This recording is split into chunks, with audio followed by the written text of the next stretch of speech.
네, 안녕하세요. 성공취업의 시작 잡정보센터 이남규입니다. 네, 안녕하세요. 한기준입니다. 네, 요즘 취준생분들이 취업 준비를 하면서 아무래도 가장 부담이 되는 것이 저도 그랬고 바로 비용이 아닐까 싶은데요. 네. 한 보고서에 따르면 취업 준비 비용으로 월 평균에 30만 원 정도가 들어간다고 하고 이 비용을 연 단위로 계산했을 때는 한 384만 원 정도가 들어간다고 하니까 아무래도 취준생 입장에서는 소득이 없기 때문에 이런 비용이 너무 부담이 되고 더 막막하지 않을까 이런 생각이 듭니다. 맞습니다. 그래서 저희가 조금이나마 취준생 여러분들에게 도움이 되려고 준비한 게 있는데요. 네. 현재 스펙과 자소서 면접 그리고 토탈 컨설팅까지 공짜로 무료로 받을 수 있는 기회입니다. 분야를 막론하고 최고의 취업 컨설팅을 받을 수 있는 기회니까요. 왜 떨어졌나 시즌4에 많이 참여해 주시면 좋겠는데요. 지금 마감 임박이라고 하네요. 네, 맞습니다. 이 자리가 얼마 남지 않아서 하루빨리 조금 신청을 해주셔서 행운의 주인공이 되길 바라고요. 요즘 정말 왜 떨어졌는지 그 이유에 대해서 고민하느라 머리 아프신 분들이 많을 것 같습니다. 그런 고민 혼자 하지 마시고 여기 나오셔서 같이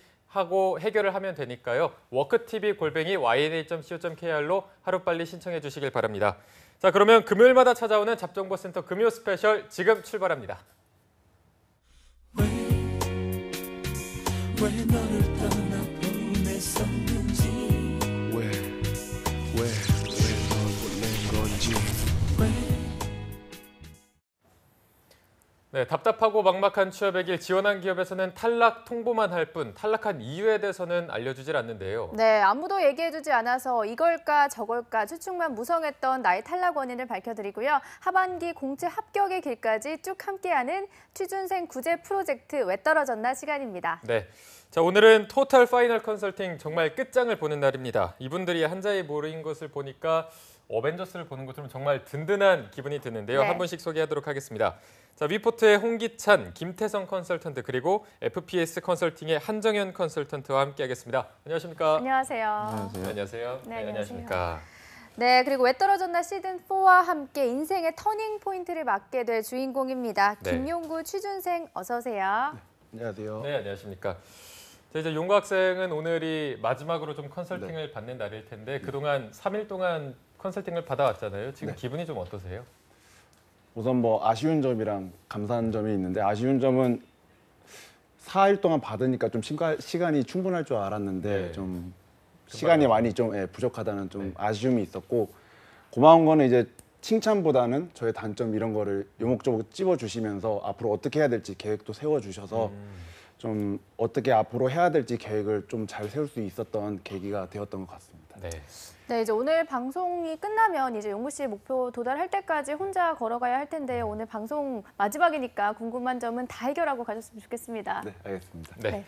자, 이제 그러면 세 분이 이제 그동안 용구 학생을 컨설팅 해오면서 느낀 점들이 있었을 텐데 일단 용구 학생이 갖고 있는 취업 시장에서의 강점과 약점을 좀 분류를 해서 들어보도록 하겠습니다. 먼저 태성 쌤이 보셨을 때는 용구 학생의 강점과 약점은 어떻게 분류를 해볼 수 있을까요? 어제 면접을 보다 보니까 참 인상 깊었어요. 이렇게 제 앞에서 제가 사실 평상시에는 굉장히 인상이 좋지 않습니까? 그럼요. 반응이 굉장히 안 좋아요. 무서워요, 태성 쌤 네. 지금.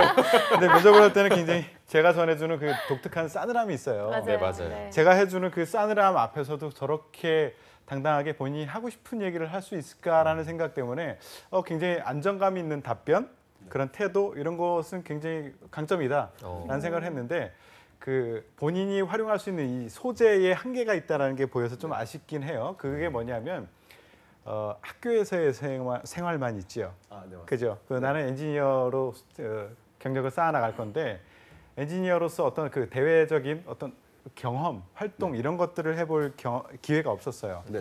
그렇기 때문에 소재로 활용할 수 있는 그런 거리가 적다. 네. 그렇기 때문에 한계가 있다. 이것을 어떻게 극복해야 되겠느냐라는 것에 대해서 고민이 좀 필요할 것 같아요. 네, 알겠습니다. 예. 네. 자, 어쨌든 당당한 태도는 마음에 들었고 약간 소재 한계가 있는 점은 좀 약점으로 꼽아주셨네요. 빨리 몸을 움직여야 될 것 같아요. 아. 어디서든 공장에 가서 네. 무엇인가 어떤 인턴 형태든 단기 알바 형태든 네. 가서 어깨 너머라도 보고 느끼고 그리고 활용할 수 있는 이야기거리를 뽑아와서 자소서에서 면접에서 활용을 해야 될 것 같습니다. 네. 기찬 쌤은 좀 정리를 어떻게 할 수가 있을까요? 용구 학생은 강점은 뭐 공대생들 대비 뭐 편안하게 소통할 수 있는 역량이라든가 발표력이 좀 높은 편인 건 강점이고 그 외에는 사실 강점은 전작가라는 거 외에는 강점이 거의 없죠. 그러니까 나이도 많고 학교도 뭐 그냥 일반적인 학교고 편입 이후에 학점이 굉장히 낮아졌고요. 그다음에 인턴 관련된 경험이 없다는 것도 약점이죠. 그리고 무엇보다 약점은 지금 공채를 여러 번 뛰었는데 도전 횟수 자체가 너무나 적었고 또 그 부분들 속에서 반도체보다는 이제 디스플레이 패널 쪽에 더 많이 투자를 하다 보니까 시행착오를 많이 겪은 거예요. 그래서 태성쌤 이야기했듯이 짧은 시간 동안 에피소드 자체가 부족하기 때문에 뭔가 면접장에서 얘기할 수 있는 거리가 부족하니까 우선은 본인의 과거 공학 프로젝트를 좀 정확하게 정리하고 일부 조금 튜닝하고 그다음에 부가적으로 이제 조직생활 경험을 쌓는 거, 그 두 가지를 생각해야죠. 네. 조금 비슷한 맥락으로 말씀해 주신 것 같은데 정현 쌤도 한번 의견을 들어보겠습니다. 네, 뭐 저는 조금 다른 팩트로 말씀을 드리면 이게 공학도로서 전적 대학에서 전공한 부분과 조금 그 학교를 옮기면서 전공 부분이 약간 좀 다르다. 요즘에 그 인재 시장에서 보게 되면 조금 이렇게 활용도에 관련된 부분이 좀 이슈화는 돼요. 사실 용어에 관련된 부분을 조금 경험이 있다라고 하게 되면 그 부분이 어떻게 보게 되면 단점일 수도 있지만 강점화시킬 수도 있겠다. 그러니까 스펙트럼 기준으로 보게 되면 조금 범위를 넓힌다라고 하게 되면 그 부분. 그래서 두 선생님께서 말씀하신 것처럼 에피소드를 찾는데 사실 한쪽에 너무 국한돼서 하는 것도 단점 요인이 될 수가 있기 때문에 그걸 활용도에 관련된 부분 관점으로 조금 내 거와 정리가 된다라고 하게 되면 지금 학부에서 사실 프로젝트 형태의 과제도 수행한 게 어떤 목적성인지 뚜렷치가 않기 때문에 그 부분만 잡는다라고 하게 돼도 좀 용이할 것 같다라는 생각이 좀 듭니다. 그 단점 부분은 두 분께서 짚어주신 것처럼 저 역시도 사실 가만히 앉아서 학습형 인재 이 부분이 너무나 강하기 때문에 그 부분보다도 조금 활동적인 부분을 조금 부각시키는 게 용이할 것 같다. 이렇게 정의가 될 것 같습니다. 네, 어느 정도 공통된 의견이 나온 게 일단은 뭐 소통이나 발표력도 굉장히 뛰어나고 당당한 태도도 있어서 면접에서는 잘할 것 같은데 어쨌든 그 소재가 한계가 있다 보니까 그 말하는 내용도 당연히 한계가 있을 수밖에 없을 것 같은데 그렇다면 아까 뭐 말씀하셨듯이 공장을 가서 뭐 현장을 가서 어쨌든 좀 경험을 쌓으라고 하셨는데 구체적으로 그런 방법을 쌓을 수 있는 방법 같은 게 있을까요? 먼저 태성 쌤께서 말씀해 주신다면 좀 어떤 방법이 있을까요? 일단 그 태도적인 측면에서 그 전환을 해야 되겠다라는 생각이 들거든요. 그러니까 공장을 가든 어떤 다른 준비를 하든 간에 그 간절함, 다급함, 예, 이게 지나쳐서 문제가 되는 친구가 있는데 지금 연구 학생 같은 경우에는 좀 지금 마음을 그 시험 전날의 마음, 그런 마음을 가지고 좀 부지런히 움직일 필요가 있다라는 생각이 들고요. 그 내가 무엇을 준비해야 될까라는 것을 여러 개를 이제 지적을 받고 나도 스스로 생각하고 그럴 텐데 그것 중에서도 이제 좀 요 작업을 먼저 해봐야 될 게 있는데요. 내가 그 기간 안에 다음 시즌에 지원하기 전까지 이것을 준비해야 되겠다라고 뽑아놓은 리스트 중에 컨트롤할 수 있는 영역인가 아닌가라는 것을 먼저 구별하는 것부터 해놓고 해야지 효율적인 그 준비가 될 거예요. 예를 들어서 내가 학점을 지금 변경을 시킬 수는 없잖아요. 그죠? 그리고 나이를 지금 바꿀 수는 없잖아요. 이런 것들은 그냥 인정하고 잊어버리고 이게 문제가 되지 않을까 그런 생각을 빨리 버리시란 말이에요. 컨트롤할 수 없는 영역 말고 컨트롤할 수 있는 영역을 쫙 뽑아놓고 이 중에 내가 또 그 지원했을 때 영향을 크게 줄 수 있는 게 무엇인가라는 것에 대해서 또 체크를 해보셔야 돼요. 그 중에 이제 영향을 크게 줄 수 있는 것을 뽑아서 그것부터 해야 되는데 예를 들어서 영어 이제 등록했나요, 성원? 네. 예, 다니고 있습니다. 그 기간을 정해놓고 부지런히 준비하는 것 하고 이제 그런데 이제 자소서나 면접이나 이제 기업을 개발하는 것 이것은 부지런히 할 필요가 있다. 그러니까 내가 4개에서 8개밖에 쓰지 않았죠. 그렇지만 내가 했던 전공, 경험은 부족하지만 했던 전공만으로도 이쪽 분야에 가면 그 사람들이 하는 이야기 말귀는 알아들을 수 있겠다 하는 영역은 다 일단 리스트업을 해봐야 될 것 같아요. 예, 그렇게 그 폭을 넓혀놓고 그리고 나서 여기에 대해서 여기서 필요로 하는 경험, 여기서 필요로 하는 역량이 무엇이지 그것 중에서 내가 없는 게 무엇이지라는 것을 뽑아내서 거기에 집중해서 나머지 시간, 준비하는 시간을 할당을 해야지 그렇지 않으면 안 될 거예요. 그래서 공장을 어떻게 가야 되느냐 이것도 눈과 다리가 부지런히 움직이면 엄청나게 보일 겁니다. 움직이십시오. 자세부터 전환이 되면 모든 것이 보일 거예요.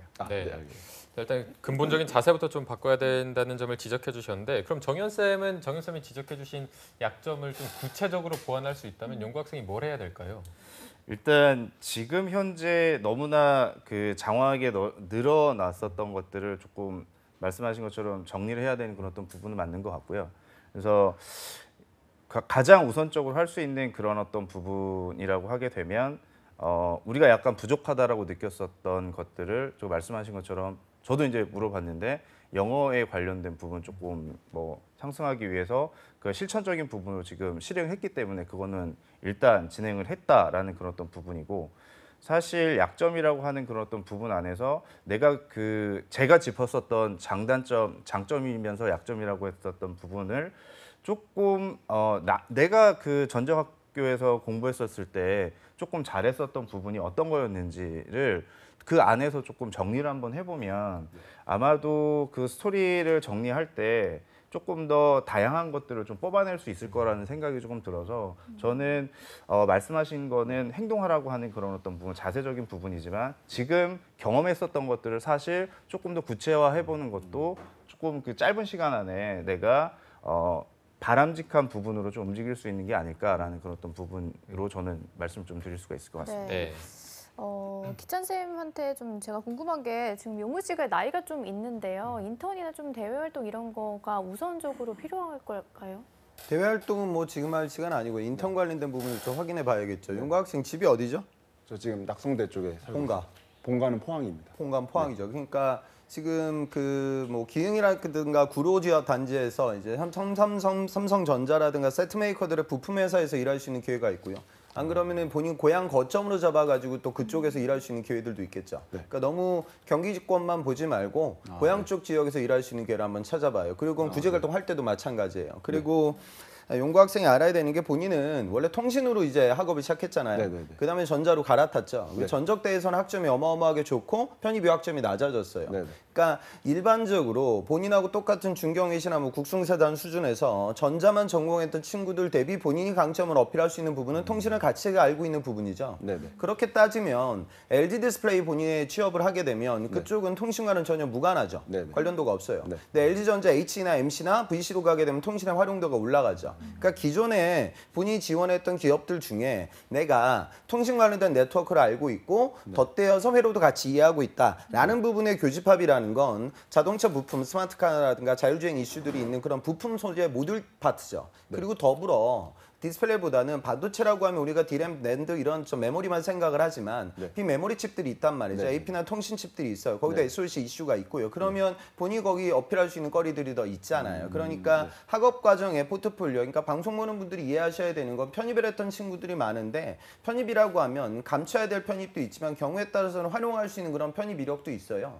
그러니까 만약에 내가 전문대에서 뭐 금융 사출 쪽으로 만약에 전문 학사를 마치고 그 다음에 이제 기계공학으로 내가 만약 학업을 마쳤다. 그럼 이런 친구들은 현대자동차 플랜트라든가 그 다음에 삼성의 뭐 설비직구라고 하면 이 친구는 금융 관련된 기반 기술을 알고 있고 거기다가 설계와 해석을 공부했기 때문에 쓰임새가 좋은 거죠. 그러니까 내가 만약에 수학으로 학업을 진행해서 산업공학으로 편입으로 학업을 마치게 되면 데이터 분석 관련돼서 본인의 기본적인 역량이 더 강화되거든요. 그러니까 편입을 감춰야 될 때도 있어요. 경우에 따라서는. 그러니까 사람들마다 학생들마다 내 타겟마다 컨텐츠의 구조는 좀 바뀌어야 됩니다. 그래서 그런 부분들도 고려를 하고 연구 학생도 그런 모티베이션을 잘 활용하게 되면 확률이 더 커질 것이다. 그리고 절대 지방근무를 버리지 말아라. 그 부분도 생각해야 될 거예요.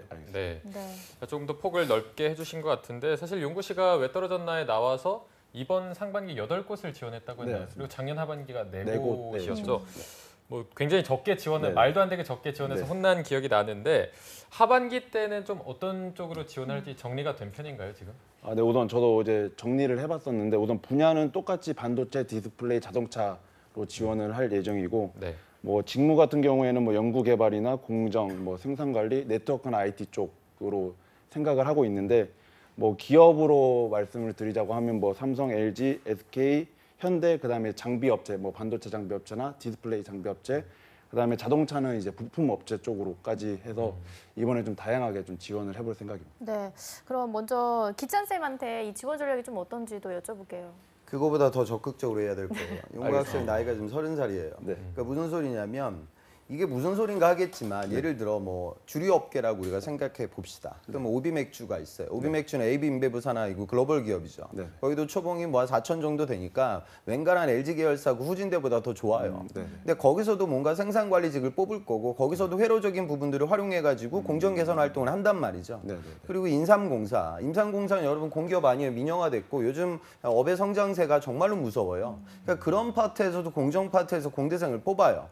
그러면 내가 뭐 맥주하고 관련된 이력을 갖고 있는 공대생은 없는 거고 홍삼을 알고 있는 공대생은 없어요. 네. 근데 중요한 건 그런 기업들 중에 지방 거점 사업장을 운영하고 마찬가지로 지금 스마트 팩토리라고 얘기하는 이슈에 의거하여 우리 공정 라인의 공학적 개선 활동을 진행할 수 있는 포지션이 열린다고요. 그럼 이런 기업들은 우리가 흔히 얘기하는 작은 기업들이 아니고 메이저급이고 다 좋은 기업이잖아요. 네. 그러니까 제가 지금 말씀드리는 건 이런 부분들도 생각을 해야 되고 이번에 카이 같은 데도 공채가 굉장히 넓어지고 있어요. 그 사천 지역에 있단 말이죠.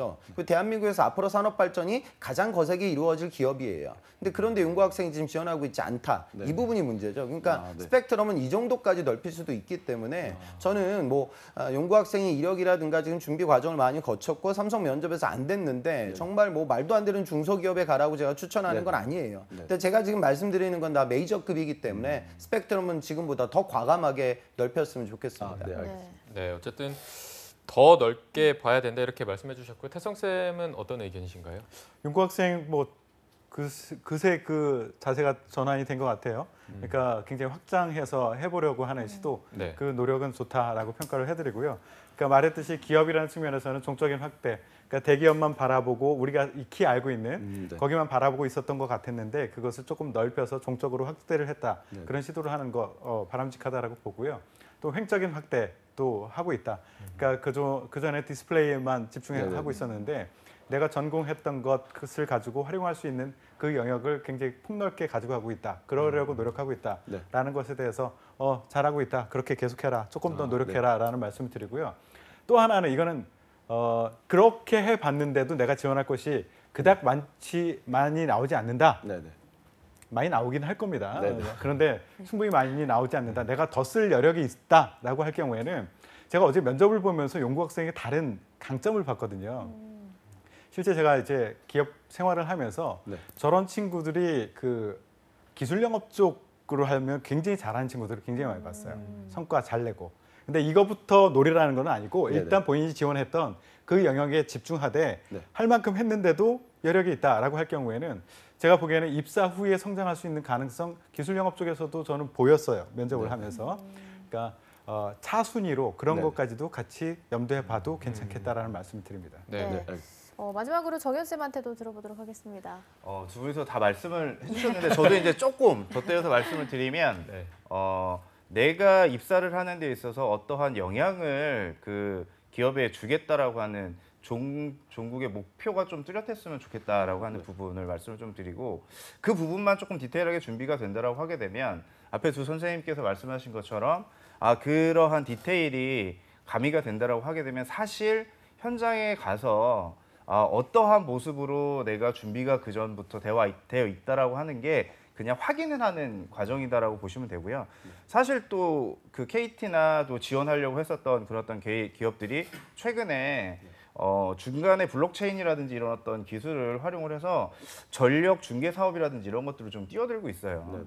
그러면 본인이 경험했었던 뭐 전자 지식과 통신 지식이 어떤 형태로 클러스트가 가능하기 때문에 그런 부분으로 또 하반기에 또 KT 같은 경우도 한 250명, 300명 정도 뽑는다라고 하니 새로운 산업에 관련된 부분 조금 더 깊이 있게 내가 전반기에 실패했었던 그 기업을 좀 분석하는 것들이 좀 필요할 것 같다는 생각이 좀 듭니다. 네. 네. 자, 이제 지원 전략에 대한 방향성을 쌤들이 조금 만져주셨는데 어쨌든 결정은 이제 연구 학생이 하는 거고요. 이제 하반기가 다가오면서 하반기에 지원하기 위해서 전략을 또 세울 텐데 혹시 하반기에 어떤 식으로 하겠다 세운 계획이 있으면 한번 들어볼게요.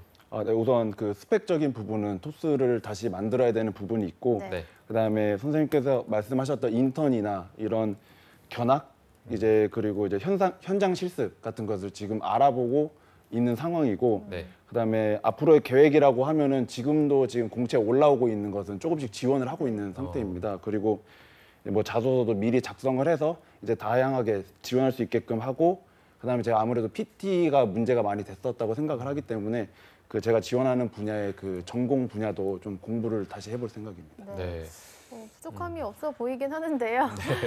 토스를 6까지만 마무리해도 괜찮다라고 했는데 7까지 그냥 도전해 보겠다라고 하신 네네. 거잖아요. 그리고 또 인턴도 준비를 하고 있고 공채랑 자소서도 미리미리 쓰고 있다 하고 PT도 전공 분야를 공부를 하겠다라고 준비를 탄탄하게 하실 것 같은데요. 기찬 쌤 어떻게 보시나요, 스펙?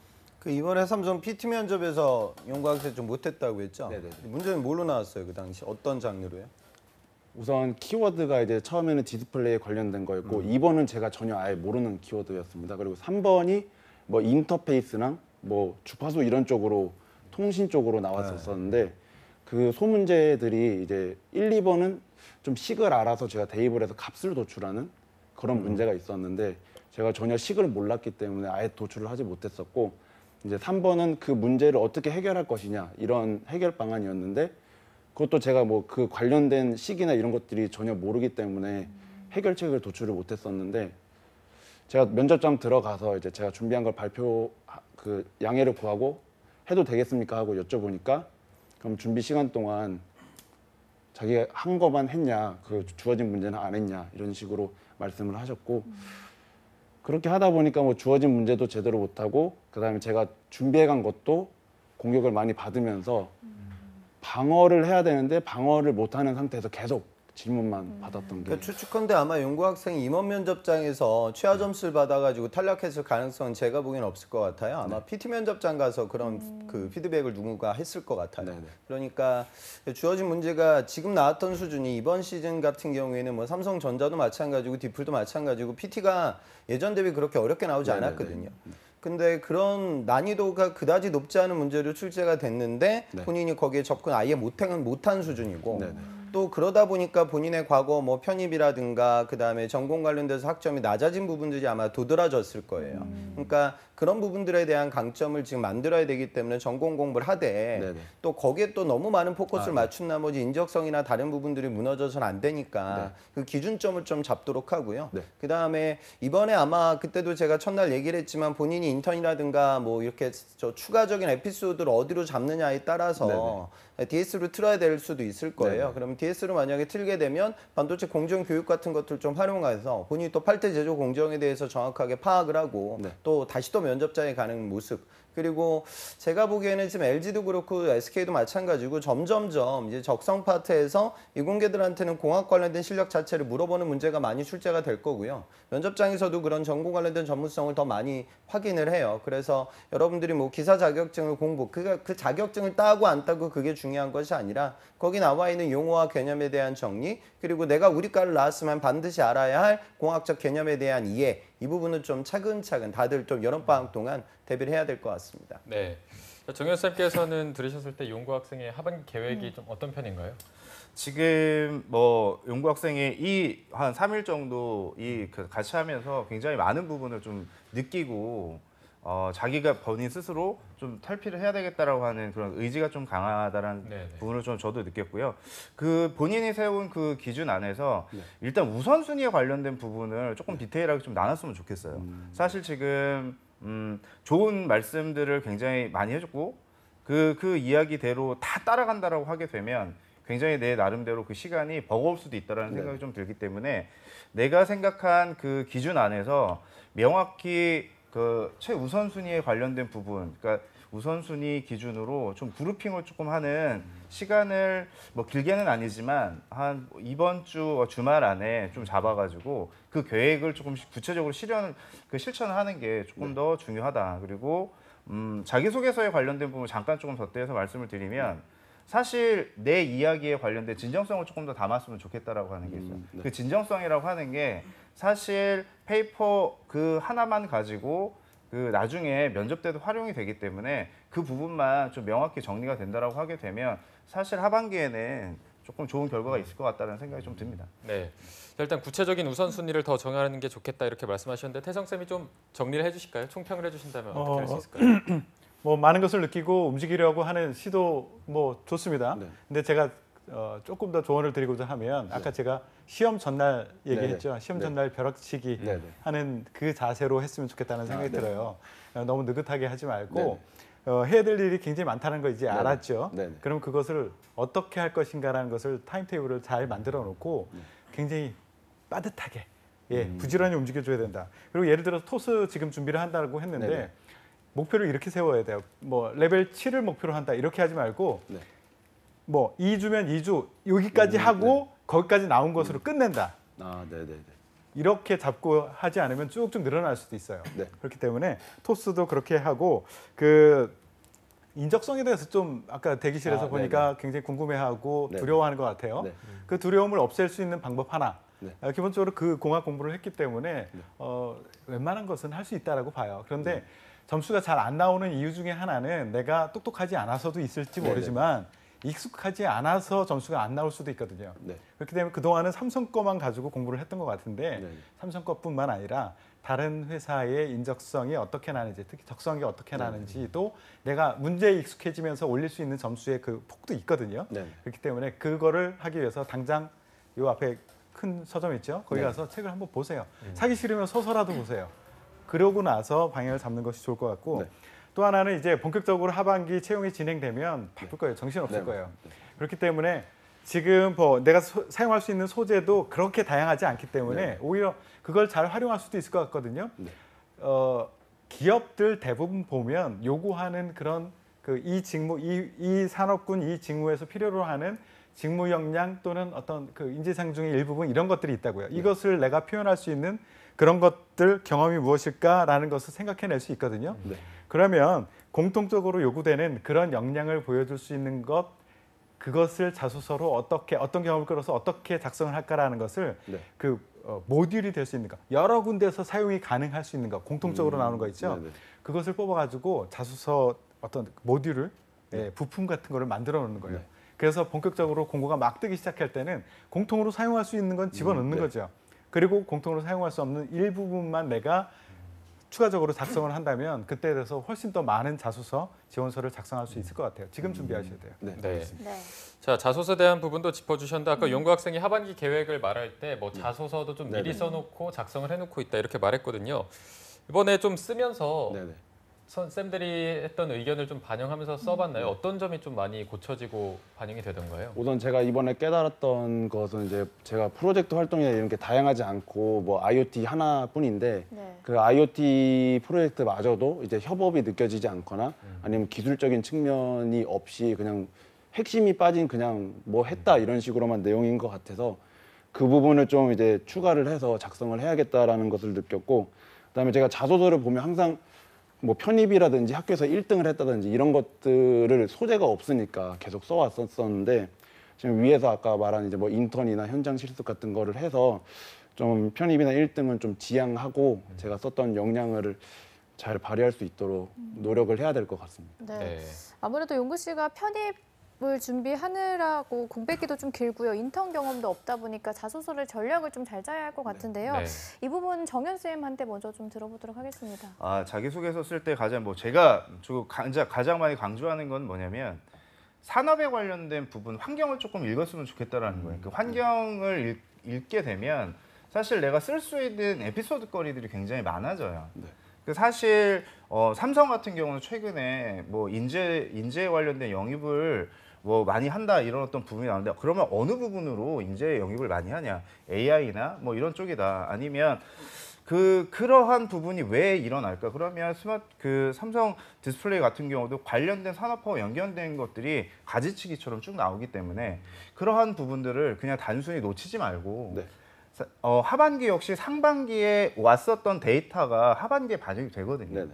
사실 그러한 부분들을 놓치고 우리가 그냥 너무 미시적인 관점에서만 좀 바라보는 것 같아요. 그래서 거시적인 관점에서 흐름을 조금 알고 맥을 잡은 다음에 안으로 좀 디테일하게 들어가게 되면 어차피 전공 과목이기 때문에 네. 사실 그 부분은 같은 경쟁자라고 하게 되면 그 한 텀을 넘었다라고 하면 그 경쟁자들 사이에서 조금 더 내가 돋보이려고 하게 되면 그 부분이 아무래도 조금 확장성이 있는 그 전체 그림을 볼 수 있는 게 다른 지원자들보다 내가 돋보일 수 있는 가장 큰 강점이기 때문에 그거를 조금 준비를 좀 했으면 좋겠어요. 네, 네. 알겠습니다. 그리고 기찬쌤한테는 자소서 부분을 좀 못 들어본 것 같아서 어떻게 좀 전략을 짜야 할까요? 그러니까 용구 학생이 뭐 지금 주력 에피소드로 잡는 게 공학 프로젝트 하나다 이렇게 얘기했는데 공학 프로젝트 하나만 가지고 뛰기에는 지금 미천이 없어요. 그러니까 인턴이죠 없거나 대외 활동이나 특수 활동이 없는 상황에서 그거 프로젝트 하나 갖고로는 버티기 힘들 거예요. 네네. 그러다 보니까 남아있는 시간 동안 뭐 추가 인턴도 활용을 하겠지만 네. 우선은 본인의 에피소드를 더 발굴하셔야 돼요. 네. 분명히 들었던 과목이라든가 그게 대단한 프로젝트가 아니어도 좋으니 네. 내가 뭐 기초 실험이 됐든 기초 과제가 됐든 그런 것들 진행을 하며 공학도로서의 문제 해결 능력을 배웠던 에피소드 하나는 끄집어내고 그리고 제가 계속 그 인턴 얘기를 하는 게 이제 지난 시즌 때는 그냥 넘어갔을 텐데 네. 용구 학생 지금 졸업이 작년 지금 8월 정도 네네. 되잖아요. 그러면 이제 하반기에 면접장이 언제 갈 거냐면 한 10월 말 정도 이제 가게 될 거예요. 네네. 그럼 졸업하고 나서 1년이 넘었는데 이 친구가 뭐 했을까? 네. 이 질문을 또 받죠. 네. 그거에 대한 이야기 소재가 좀 나와야 돼요. 네. 그런 측면에서도 이제는 좀 생각을 해야 되고 절박함에 대해서 태성쌤이 아까 이야기를 하셨는데 그러니까 그냥 이렇게 생각하면 돼요. 용구 학생이 면접장에서 만나게 되는 그 경쟁자들 사이에서 용구 학생의 나이가 굉장히 많은 편일 거고 네네. 학점은 낮은 편일 거고 네네. 공백도 긴 편일 거고 인턴도 안 했어요. 네. 그러니까 지금 솔직한 얘기로 전자공학이라는 본인의 취업의 강점 외적으로는 내세울 거리가 별로 없어요. 네. 스펙만으로는. 네. 그러니까 직무적인 역량만으로도요. 그러니까 그 껍질을 깨기가 분명히 제가 말할 텐데 쉽지 않을 거예요. 네네. 그러니까 시즌에 한 4당 5장 쓰다가 이번 하반기 때 지금 몇 장 써야 되냐면 50개를 넘겨야 될 건데 네네. 이게 보통 일이 아니에요. 네네. 그러니까 자소서를 미리 써놓는다는 개념도 네. 그러니까 어느 하나를 완성해 놓는 것이 중요한 것이 아니라 본인의 공학적인 프로젝트를 항목들이 바뀔 것인데 누구는 열정으로 물어보고 누구는 창의로 물어보고 누구는 협업으로 물어보고 어떤 건 1000자고 750자고 500자일 텐데 그럼 바뀌는 상황들 속에서 나의 에피소드를 가장 짧은 시간 동안 복붙하지 말고 네네. 새롭게 라이팅한다는 게 어려우니 네네. 그런 부분들에 대한 구조를 좀 잡는 거죠. 그렇게 생각하고 하반기를 뛰지 않으면 네. 하반기 때 50개 못 쓸 거고요. 그럼 취업이 또 안 될 거예요. 그럼 망하는 거니까 네네. 정말 절박한 마음으로 좀 도전하셨으면 좋겠어요. 네, 알겠습니다. 네. 자, 뭐 자소서 추가해도 될까요? 네네 짧게 한마디 예, 해주시죠. 그 자소서를 보니까 저는 그 이야기를 잘 전달을 하고 있어요. 근데 이제 그 평가자가 궁금해할 내용이 아니었던 거예요. 그러니까 그 초점이 정확하게 맞춰져 있지 않다라는 아쉬움이 있었고요. 그 보면 다행히도 여기 썼던 것 중에서 삼성을 제외하고는 다른 곳은 내가 왜 이 질문을 하는지에 대해서 질문 의도를 명확하게 보여주고 있어요. 거기에 맞춰서 써줘야 되는데 그냥 나의 이야기를 썼다고요. 나는 이거 평가하려고 하는데 하면서 물었는데 그냥 하고 싶은 얘기를 했어. 듣고 싶은 얘기를 해줘야 되거든요. 그리고 또 하나 주의해야 될 거는 공대생이기 때문에 전문성 분명히 이 분야에 대한 직무 전문성이 굉장히 중요한 것은 맞습니다. 그런데 그게 다가 아니라는 거예요. 네. 그러니까 그것만 가지고 어필하려고 하다 보면 이쪽에서는 그 정말 직무 전문성만 가지고 이 전공에 대한 전문성만 가지고 뽑으려면은 학교 교수님한테 그냥 요청했지. 네. 학점 좋은 애, 공부 잘하는 애 주세요라고 했을 거예요. 네. 여기는 학회에 사람을 뽑는 게 아니거든요. 그렇기 때문에 이 전문성, 직무 전문성뿐 전공에 대한 전문성뿐만 아니라 이것을 조직에서 성과를 내기 위해서 필요한 그 옆에 것들이 또 있어요. 그러니까 예를 들어 창의적 문제 해결 능력이라든가 어떤 조직과 조직력, 협업 이런 능력들이 있다고요. 이런 것들도 질문에서 분명히 대놓고 물어보고 있거든요. 네네. 그것에 초점을 맞춰서 이야기를 풀어가야 돼요. 그런 도전, 뭐 협업 이런 걸 묻는데도 나는 전공에 대한 전문성, 직무에 대한 전문성 그것만 가지고 어필하다 보면은 나머지 영역에서 점수를 얻기 힘들 거예요. 그래서 포커스를 제대로 해라라는 말씀을 드립니다. 네. 자, 이제 저희가 태성 쌤의 의견까지 들어봤는데 사실 쌤들이 나흘 동안 오늘 포함해서 나흘 동안 이제 용구 학생을 보면서 느낀 점들이 있을 텐데 용구 학생한테 정말로 필요한 결정적 한 방이 있다. 이거를 꼭 준비했으면 했다 하는 게 있으면은 말씀을 들어보도록 하겠습니다. 네. 먼저 정현 쌤 의견부터 들어보도록 하겠습니다. 아, 저는 절실함이에요. 절실함. 절실함. 예, 그 절실함이 사실 전체적인 부분에서 채용 그 전체적인 그 틀 안에서 무엇보다 중요하다라고 저는 강조해서 말씀을 드리고 이 절실함만 있으면 사실 내가 넘어갈 수 있는 그 턱은 다 넘어갈 수 있다라고 생각이 듭니다. 네. 이 절실함이 조금 필요하다. 네, 좀 절실함을 가져라 이렇게 해주셨고 기찬 쌤은 어떤 게 제일 필요할까요? 그 제일 중요한 건 우선 삼성이 될 거예요. 그러니까 국승사단급의 공대생들은요. 잘 되면 선배들 보면 아실 거예요. 잘 되면 삼성전자 가는 거고요. 못 되면 삼성전자 2차 밴드 들어가는 거예요. 연봉 차이가 2천 나요. 그러니까 그 기준에 의거해서 인적성 공부를 절대 방심하지 말고 해야 된다는 점 우선 베이스로 깔고 차근차근 진행해서 이번 면접장 실패하지 않게끔 좀 준비하셨으면 좋겠습니다. 네. 네. 연봉으로 얘기해 주시니까 확 그러니까요. 와닿네. 갑자기 너무 2천 차이가 확 난다니까. 와닿네요. 네. 자, 마지막으로 태성 쌤 의견도 한번 들어보겠습니다. 예, 경쟁자가 누구인가라는 것에 대해서 어제 제가 한번 물어봤을 거예요. 그것을 명확하게 정의하는 것도 괜찮습니다. 그러니까 내가 전자공학을 전공한 것을 가지고 계속 어필하다 보면 나하고 같이 지원한 그 친구들도 그거 전공했는데 오히려 학점이 더 높은데 나는 차별화될 수 있는 내가 뽑힐 이유가 아무것도 없는 거예요. 그렇기 때문에 경쟁자들이 누구인가라는 것을 명확하게 한번 정의해 보고요. 그 사람들이 가지고 있는 건 나도 기본적으로 가지고 있어. 그거 플러스 회사에서 필요한 요거를 내가 더 가지고 있거든. 요거를 발견해내는 것. 요것도 추가적으로 했으면 좋겠어요. 네. 우리 용구 씨 인상도 너무 좋으시고 말씀도 되게 의료하게 잘하셔서 충분히 하반기 때 좋은 결과가 있을 것 같은데요. 이번 방송 출연하면서 혹시 마지막으로 소감을 한번 들어볼 수 있을까요? 우선 제가 취업 준비하면서 좀 느꼈던 거는 편입생이 많기는 하지만 제가 뭐 합격 자소서나 후기나 뭐 영상 같은 걸 봤을 때는 저와 같은 이제 편입생인데 나이 많거나 이런 자료들이 거의 없어서 좀 이제 답답했었는데 제 이 방송 나오면서 제 편입 후배들한테도 그 영상을 이제 링크 보내주면서 그 편입 후배들이 보면서 도움 많이 된다, 뭐 깨달았다, 뭐 이런 얘기를 많이 해줬기 때문에 이 방송이 좀 많은 도움이 됐었고 후배들한테도 좀 많은 도움을 줘서 다 같이 좀 좋은 결과를 얻었으면 좋겠다는 생각입니다. 네. 소감도 말씀을 너무 잘하시네요. 그러니까요. 아마 월요일부터 이 방송을 뭐 친구분들도 많이 보고 있겠지만 가장 또 간절하게 보고 계신 분이 용구 학생 부모님이지 않을까 싶어서 한번 이 시간을 빌어서 부모님께 영상 편지 띄우는 시간 한번 가져보도록 하겠습니다. 네. 네, 뭐라고 말을 시작해야 될지는 모르겠지만 우선 그 아버지께서는 이제 많이 바쁘시기 때문에 저한테 뭐 신경을 써줄 그 여력이 없으시고 이제 어머니께서는 이제 저한테 관심을 많이 가져주시는데 그런 부분에 있어서 좀 항상 감사하고 그다음에 제가 지금 이제 뭐 많은 용돈을 받으면서 생활을 하는 부분에 있어서 죄송하기 때문에 좀 이번에는 좋은 결과 해서 아버지랑 어머니께 좀 용돈도 드리는 그런 효자가 되도록 하겠습니다.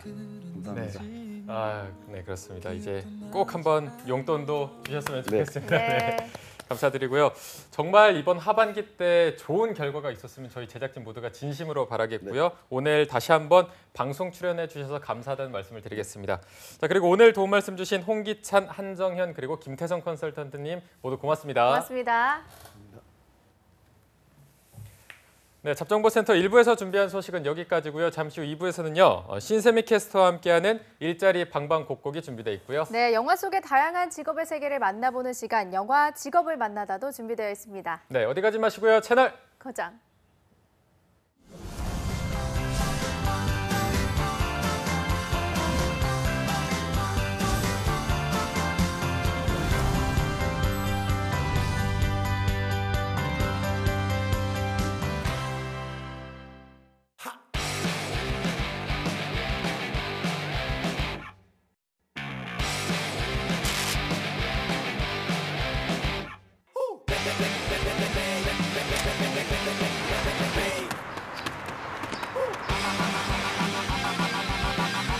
(7,300개) 기업의 참여로 배우면서 일하는 능력 중심 일학습 병행제.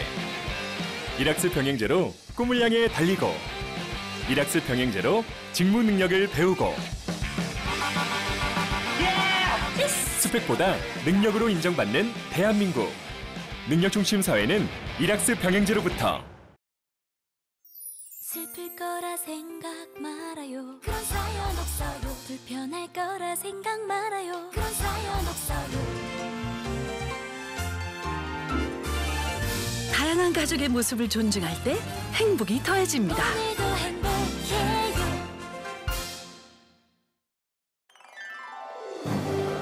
한국 직업 방송을 보면 취업이 보입니다.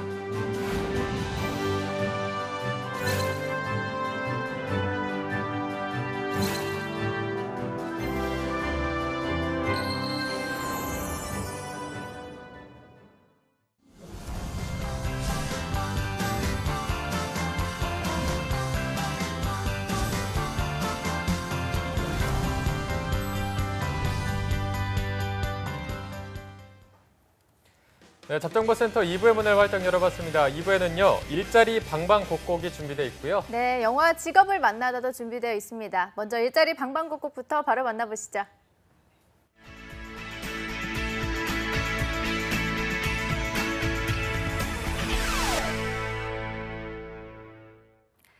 네, 매일매일 전국 각지의 생생한 채용 정보를 알아보는 일자리 방방곡곡. 오늘은 경기도 먼저 연결해 보겠습니다. 이천고용센터의 이혜진 주무관님, 안녕하세요.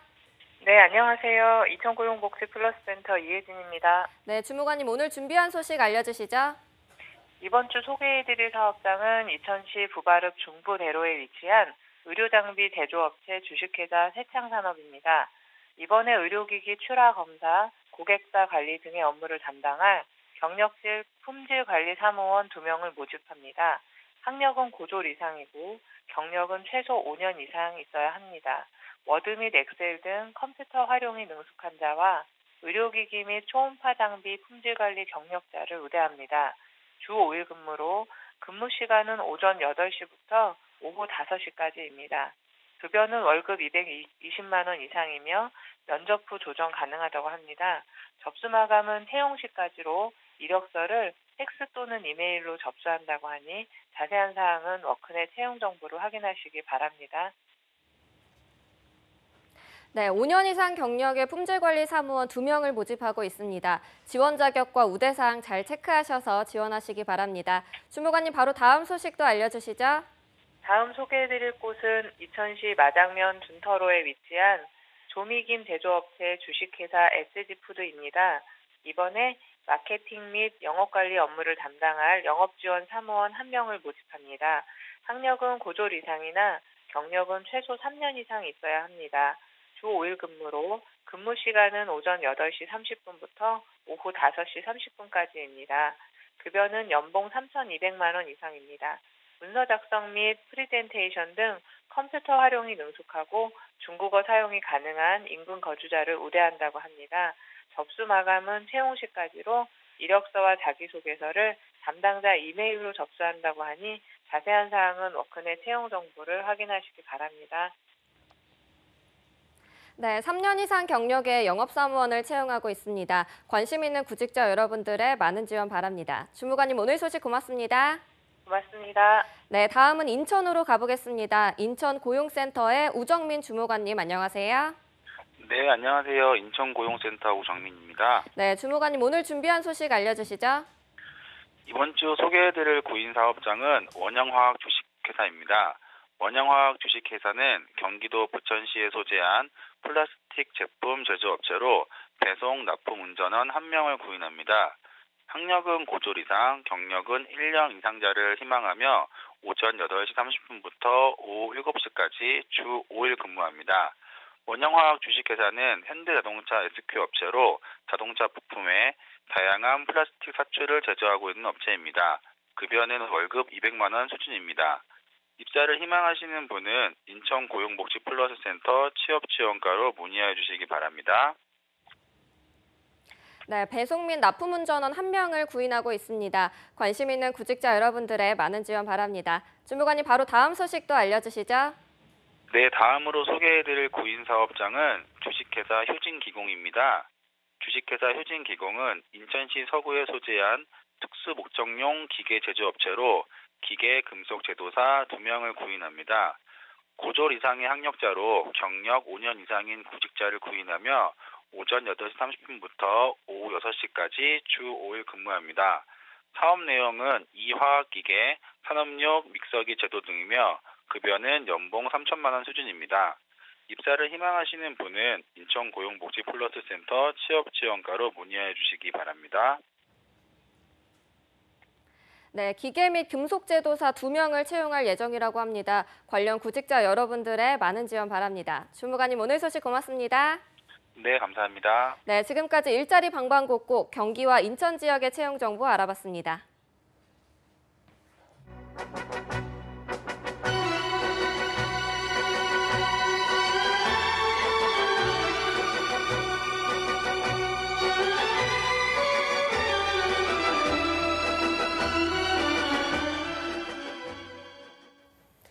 네, 이어서 이제는 힐링할 시간이 찾아왔습니다. 여러분들의 힐링을 책임지고 있는 잡정보센터의 금요 스페셜, 영화도 감상하시고 또 직업의 세계도 할 수 있는 영화 직업을 만나다 시간입니다. 네, 오늘도 영화를 통해서 직업의 세계를 더 자세히 더 깊숙이 알려주실 분입니다. 시내21의 이주연 기자님 자리하셨습니다. 기자님 안녕하세요. 네, 안녕하십니까. 자, 그리고 오늘은 특별하게 신세미 캐스터도 함께하도록 하겠습니다. 안녕하십니까? 안녕하세요. 네, 안녕하십니까? 네, 이렇게 문화생활이라는 나와는 전혀 상관이 없다고 느끼는 취준생들을 위한 영화 시간인데요. 네. 기자님 오늘 소개해 주실 영화는 어떤 건가요? 네, 지금 오늘부터 지방선거 사전투표가 시작됐잖아요. 네. 거리를 다니다 보면 그 선거 유세를 하는 정치 후보들을 많이 만나게 되는데요. 지금 이 시기에 딱 적당한 영화가 아닐까 합니다. 바로 서울시장 후보의 아내가 댄싱퀸이라는 설정을 흥미롭게 풀어낸 영화 댄싱퀸입니다. 혹시 두 분은 이 영화를 보셨나요? 이게 봤다고 해야 좀 진행이 될 텐데 안 봐서. 저는 봤어요. 네, 저는 저는 안 봤어요. 봤습니다. 네. 집에 있다가 이렇게 틀었는데 엄정화가 나오길래 엄정화가 또 춤추듯이 나오는데 또 이렇게 음악 프로그램은 아니고 영화여서 좀 특이해서 봤던 기억이 있습니다. 네. 네.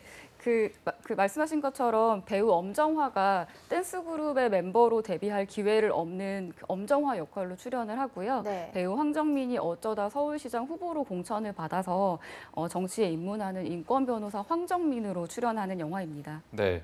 그런데 이 두 배우 모두 실제 영화 안에서 황정민이라는 이름, 엄정화라는 이름을 그대로 사용했다고 해서 더 좀 흥미롭게 느껴지는 것 같은데 두 사람이 영화에서 이렇게 호흡을 맞춘 게 처음이 아니죠, 이게? 네, 그렇습니다. 이 두 배우는 이전에도 내 생애 가장 아름다운 일주일이라는 옴니버스 영화에서도 호흡을 맞춘 적이 있었습니다. 네. 그래서 이번 댄싱퀸에서도 그 부부로 호흡을 맞추는 두 배우의 모습이 예사롭지 않은데요. 네. 특히 그 영화 속의 엄정화 캐릭터는 실제 엄정화를 위해서 만들어진 캐릭터가 아닌가 싶을 정도인데요.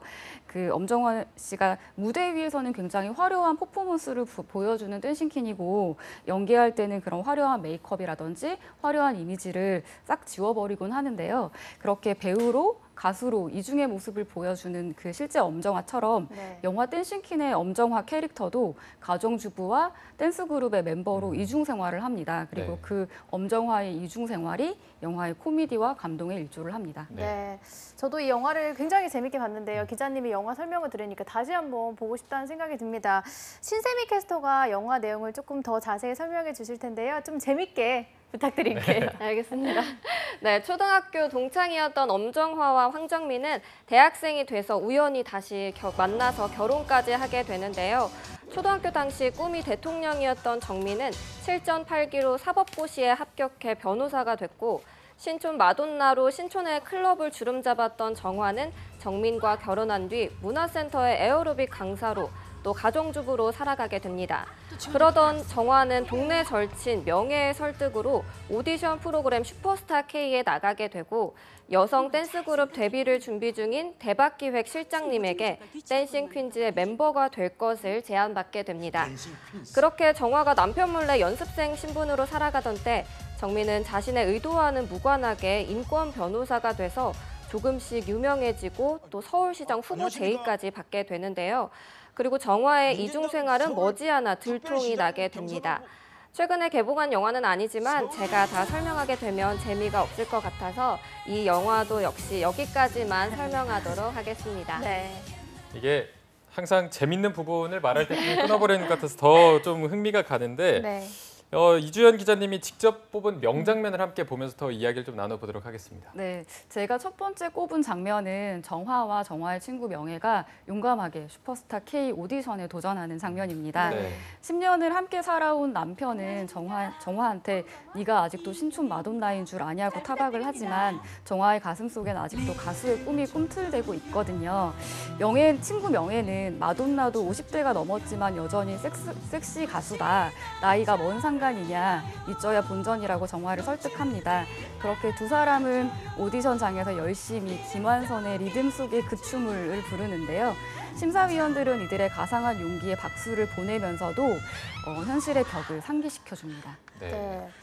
현실의 벽이라고 하니까 조금 꿈도 접어야 하는 짠한 안타까움이 좀 느껴지는 영화인 것 같습니다. 네, 보셨다시피 정화와 명예가 굉장히 촌스러운 패션으로 철진한 노래를 부르잖아요. 그 모습이 코믹하기도 하지만 왠지 저도 짠하더라고요. 영화가 실제로 만들어지던 때가 2011년, 2012년 즈음이었는데 그때 당시 한창 가수 데뷔 오디션 프로그램이 유행을 했었잖아요. 그래서 이 프로그램을 통해서 데뷔한 이들이 많은데 이 영화 댄싱퀸에서도 이 오디션 프로그램이 정화가 꿈을 이루는 하나의 기회의 장으로 사용됩니다. 자, 그리고 또 굉장히 특별한 인물이 출연한다는 소식이 있던데 어떤 인물이 좀 출연을 하죠? 네, 바로 슈퍼스타 이효리 씨가 실제로 슈퍼스타가 나오네요. 네, 그렇습니다. 심사위원으로 특별 출연을 합니다. 단지 그 유명 스타가 카메오 출연을 해서 흥미로운 게 아니라 사실 그 이효리 같은 경우에는 엄정화에 이어서 파격적이고 도발적인 여성 가수의 계보를 솔로 가수의 계보를 이어받은 가수잖아요. 그런 이효리가 실제로 엄정화의 친한 후배이기도 한데 영화에서는 오디션 심사위원의 자격으로 선배 가수 엄정화를 굉장히 냉정하게 평가하는 모습을 보실 수 있습니다. 이 장면이 또 다른 또 재미 포인트라고 할 수 있겠죠. 당시에 또 슈퍼스타 K가 굉장히 흥행했던 터라 좀 그 소재가 굉장히 재밌게 느껴지는데요. 두 번째로 선정하신 장면도 좀 어떤 건가요? 네, 그 두 번째로 뽑은 지금 보시는 장면은 그 남편 몰래 가수 데뷔를 하던 정화가 자신의 꿈과 남편의 꿈 사이에서 고민하는 장면입니다. 정화는 비록 슈퍼스타 K에서는 떨어졌지만 댄스 그룹으로 데뷔할 기회를 얻거든요. 그러면서 어릴 적부터 꿈꿨던 가수가 곧 될 수 있을 것 같아 행복합니다. 그런데 한편 그 인권 변호사로 유명해진 남편 정민 역시 서울시장 후보 제안을 받아서 정치 입문을 준비합니다. 만약 정민이 서울시장이 된다면 정화는 섹시 가수로서의 꿈을 접어야 할지도 모르게 되는 상황인 거죠. 이에 정화가 친구 명예한테 속마음을 털어놓는데 그 털어놓는 속마음이 꽤 현실적이고 깊은 공감을 불러일으킵니다. 남편의 꿈은 사실 자신과 결혼해서 행복하게 사는 거였는데 결혼하고 나서 갑자기 꿈이 사라져 버렸다. 그래서 10년 동안 지금까지 굉장히 당황해하더라. 그런데 서울시장 후보로 추천받은 요즘에는 다시 눈빛이 살아나기 시작했다는 얘기들이 굉장히 가슴에 와닿더라고요. 이게 자신의 꿈을 코앞에 현실적이 코앞에 다가왔는데 좀 포기한다는 게 굉장히 안타깝고 마음이 많이 복잡할 것 같은데 이런 부분이 좀 잘 표현이 된 것 같아서 더 안쓰러운 마음이 가는 것 같습니다. 네, 그 제가 설명드린 것처럼 이 댄싱퀸은 어른들의 꿈에 대해 얘기하는 영화예요. 그 10년 동안 부부로 같이 살면서 정화와 정민은 각자의 꿈을 잊고 엄마로서, 아내로서, 그리고 또 가장으로서 그 역할에 충실한 채 살았습니다. 그런데 두 사람에게 갑자기 꿈이 생겨버린 거죠. 그리고 그 꿈은 두 사람의 가슴을 뛰게 만듭니다. 많은 사람들이 취직을 하거나 결혼을 하거나 또 가정을 이루고 나면 자신의 진짜 꿈이 뭐였는지 잊고서는 하루하루 그냥 그 일상에 치여서 살아가곤 하잖아요. 그런데 이 영화는 지금이라도 꿈을 꾸면 된다고 말하고 있습니다. 남들을 늦었다고 말할지 몰라도 꿈을 꾸는 한 젊다는 얘기가 있잖아요. 내 가슴이 뛰는 일을 하며 사는 게 중요하다는 얘기를 하는 영화입니다. 네, 참 꿈을 꾸는데 나이가 걸림돌이 될 수는 없죠. 이렇게 바쁜 일상을 살아가는 분들이 참 꿈을 잊고 산고 있다면 이 영화를 보면 좀 좋을 것 같다는 생각이 듭니다. 네, 지금 좀 지치고 있을 취재생 여러분들이 봐도 굉장히 좋을 영화인 것 같은데 자, 이제 그러면 마지막으로 꼽아주신 명장면을 함께 보도록 하겠습니다. 네, 마지막 장면은 영화 후반부의 클라이맥스 장면을 꼽아봤습니다. 그 민진당의 서울시장 후보 최종 경선 날입니다. 황정민의 상대 후보는 황정민의 부인이 섹시 댄스 그룹의 멤버라는 것을 폭로하고 공격하죠. 당원과 국민을 속였고 가족을 다스리지 못했으니 후보에서 사퇴해야 한다고 압박합니다. 급기야 날계란과 밀가루까지 뒤집어 쓰게 되는 상황에서 정민은 당상에 올라가서 미리 써온 연설문이 아니라 아내 정화에 대한 이야기를 솔직하게 풀어놓기 시작합니다. 그러면서 가족은 다스려야 할 존재가 아니다. 시민 역시 다스려야 할 존재가 아니다. 서울시장이 되기 위해서 가족의 꿈을 포기하게 한다면 그렇다면 나는 시장 후보로서 자격이 없는 것 같다고 말합니다. 네. 앞에서 좀 네가 아직도 신촌의 마돈나인 줄 아냐라고 말했던 황정민의 모습과는 조금 상반된 모습이어서 좀 그만큼 감동이 좀 배가 되는 것 같아요. 네, 후반부 들어서 정민 캐릭터의 변화를 살펴볼 수 있는데 이렇게 앞서서 정민은 그 아내한테 때로는 가부장적 발언들을 하기도 하는데 정화가 꿈을 향해서 매진하는 모습을 보면서 그 스스로도 자신을 돌아보게 됩니다. 정민은 사실 누군가에게 등 떠밀려서 그리고 우연의 결과로 인권 변호사가 된 인물이거든요. 그래서 이 연설을 하기 이전까지는 어딘지 좀 촌스럽기도 하고 그의 소신이 뭔지 잘 보이지도 않았었는데 이 연설을 할 때만큼은 더없이 믿음직스러운 서울시장 후보의 모습을 보여주고 있습니다. 그 누군가의 꿈을 위해서 다른 누군가가 꿈을 포기해야 하고 또 희생해야 하는가, 그래도 온당한가라는 이 질문도 여기서 얻게 되는데 영화적으로는 조금 감정이 과잉이 되는 클라이맥스 장면이기도 하지만 정민의 연설 내용을 충분히 귀담아 들어볼 만하지 않나 싶습니다. 네. 자, 여기까지 이제 영화에 대한 소개를 들어봤는데 저희가 영화가 직업을 만나야 되거든요. 코너 이름이 직업을 만나다인데 이 영화에서 주목할 만한 직업은 좀 몇 개가 보이긴 하는데 어떤 게 있을까요? 예상 가능하시겠죠. 네. 그 뭐 앞서도 얘기를 했지만 지방선거를 앞두고 있는 만큼 하나의 직업으로서 정치인을 소개할까 합니다. 그 댄싱퀸에 보면은 한국의 정치를 풍자하는 대사들이나 장면들이 꽤 등장을 하는데요. 그 정치 경력이 전무했던 황정민을 서울시장 후보로 공천하는 과정에서 정치인들은 이런 얘기들을 합니다. 예를 들면 위장 전입, 세금 문제, 군 문제에서 자유로운 현역 정치인이 누가 있냐. 그리고 우리나라 정치판이 K1이나 UFC와 더불어서 세계 3대 격투판이다. 이런 얘기들은 사실 한국의 현실 정치를 좀 직접적으로 풍자하는 대사들인데요. 그리고 또 조금 정치판이 똥통으로 비유되기도 하고 그 정치판에 기웃거리는 사람들이 똥파리로 묘사되기도 하는데요. 사실 어떻게 보면 이게 현실 정치의 반영이기도 하지만 그렇다고 우리가 그런 모습을 바라는 건 아니지 않나 싶어서 좀 씁쓸하기도 합니다. 그리고 또 선거철이 되면 저희가 늘상 하는 말이 있죠. 정말 이렇게 뽑을 사람이 없다. 차선이 아니라 차악을 뽑게 되는 것 같다. 이런 얘기를 하게 되는데 좋은 정치인을 뽑는 것도 중요하지만 그만큼 좋은 정치인들이 많이 나오는 것도 중요하다는 생각에서 오늘 정치인이라는 직업을 소개하면 좋겠다라고 생각을 했습니다. 사실 그 정치인의 배지를 권력의 상징으로 생각하는 사람이 아니라 진짜 정치가 뭔지 잘 아는 사람, 그리고 젊고 건강한 생각을 가진 정치인들이 많이 나왔으면 하는 개인적인 바람이 있습니다. 네. 자, 오늘 영화 직업을 만나다 시내 21의 이주현 기자님 그리고 신샘 캐스터와 함께했습니다. 두 분 고맙습니다. 고맙습니다. 감사합니다. 네, 오늘 여러분들을 위해서 준비한 금요 스페셜 잡정보센터 잘 보셨는지 모르겠습니다. 잡정보센터 준비한 내용은 오늘 여기까지고요. 네, 저희는 다음 주 월요일 오전 10시에 왜 떨어졌나 시즌4로 다시 찾아뵙겠습니다. 시청해주신 여러분 고맙습니다. 고맙습니다.